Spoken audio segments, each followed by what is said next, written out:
Hello' সকলোকে স্বাগতম জনাইছোঁ পুনৰাই আৰু আৰম্ভ কৰিছোঁ শাৰদীয় দুৰ্গোৎসৱৰ সকলোকে শুভেচ্ছা বাণীৰে আৰু সকলোৰে মংগল হওক ভাতৃত্ববোধ সকলোৰে কাৰণে জাগি উঠক ভাল হওক মংগল হওক আমাৰ বিশেষকৈ অসমত আৰু সকলোকে আকৌ এবাৰ শাৰদীয় পূজাৰ শুভেচ্ছা দি কিনে আৰম্ভ কৰিছোঁ।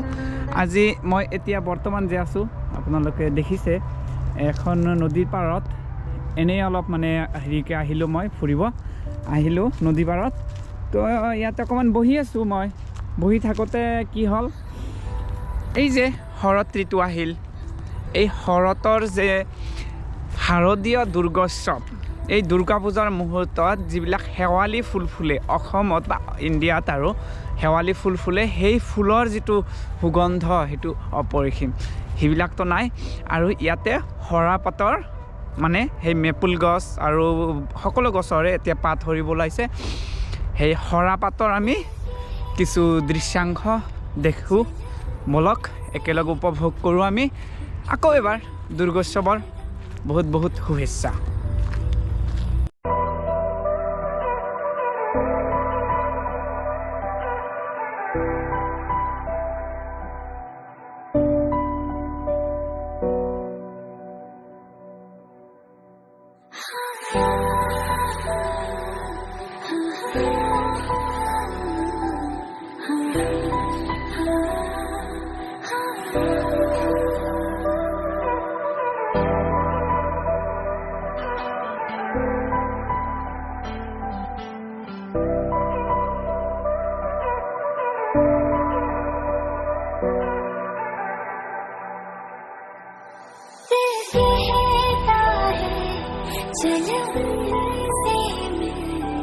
उठते हैं कदम रुक जाते हैं दिल हमको कभी समझाता है हम दिल को कभी समझाते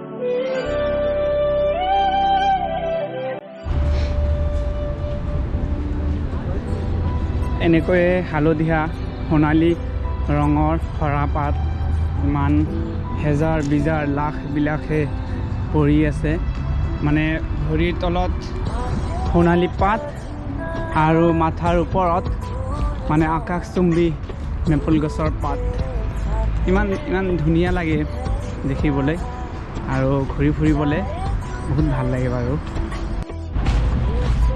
এনেকুৱা লাগে যেনে শৰতক আদৰিবলৈ ইমান ধুনীয়াকৈ মানে পাতবোৰ পৰি থাকে আৰু ইমান ধুনীয়া লাগে বাৰু। ইয়াৰে সৰু সৰু পোৱালিকণবিলাকে হেৰি কৰে এইবিলাক বুটলি কেনে মানে ফটো চটো উঠে ঘৰত লৈ যায় একদম মানে এইটো ইমান কালাৰফুল হৈছে ন আকাশ বতাহ গোটেই বিয়পি গৈছে কেৱল ৰং ৰং আৰু ৰং যেন প্ৰকৃতিৰ ফাকুৱা উৎসৱ আৰম্ভ হৈছে এই মানে শৰতত এনেকুৱা সেইকাৰণে অটম এই শৰৎ ঋতু মোৰ ভালেই লাগে যদিও বসন্ত সদায় প্ৰিয়। মই পৰহি এইটো ৰাস্তাত আহিছিলোঁ মানে খাৰ্কভস্কায়া বুলি কয় এইটো ৰাস্তাত তো মই আহিছিলোঁ এইবিলাক সকলো হেৰি হৈ আছিলে গ্ৰীণ হৈ আছিলে আৰু আজিতে মানে চাওক আপোনালোকে দেখিবলৈ পাইছে কিমান সুন্দৰকৈ ৰংচোৱাই নহয়, একেবাৰে গাঢ় সোণালী ৰং হৈ গৈছে দেখিবলৈ। সেইটোৱেই প্ৰকৃতিৰ মানে সক্ষমতা, সৌন্দৰ্য, ইমান সুন্দৰ। মেপুল গছটো সেইটোৰ সৰু মানে পোৱালি ইয়াতে লগাইছে, পোৱালি বুলিছোঁ। তো সেই পুলি লগাইছে, সেই পুলি এনেকুৱা কালাৰ হৈছে নহয়, মই নকওঁ, আপোনালোকে দেখক।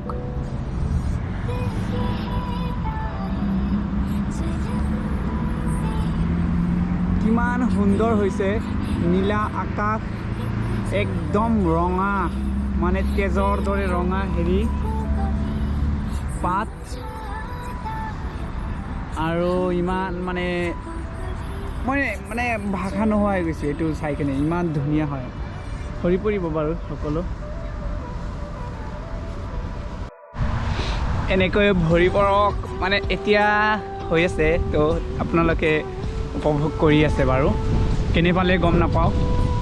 মানে বতাহ, আকৌ গছৰ পৰা সৰা পাত মানে পকা পাত সৰি আছে, ৰংচোৱা সকলো লাল হৈ গৈছে, হালধীয়া হৈ গৈছে, সেইবিলাক পাত সৰি আছে।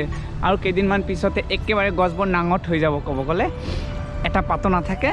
আৰু তেতিয়া ভৰি পৰিব বগা ৰঙৰে, মানে বৰফ স্ন' পৰি কেনে তেতিয়া একেবাৰে হেৰি হৈ যাব, বগা হৈ যাব।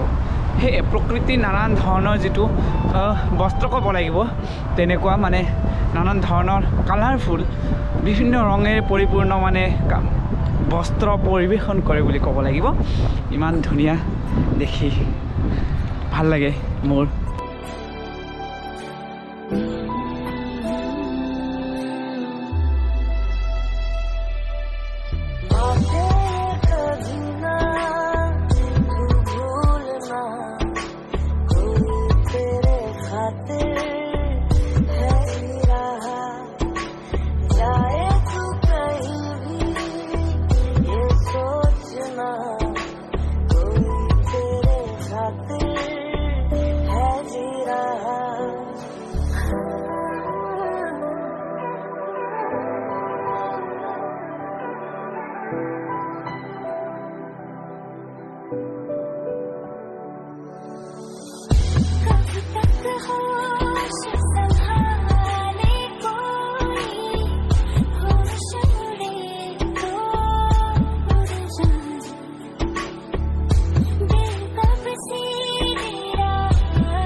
ঠিক আছে, সেই কয় নহয় নদীতেই আদি নদীতেই অন্ত, তেনেকৈ নদীৰ পাৰতে আৰম্ভ কৰিলোঁ, নদীৰ পাৰতে শেষ কৰিলোঁ।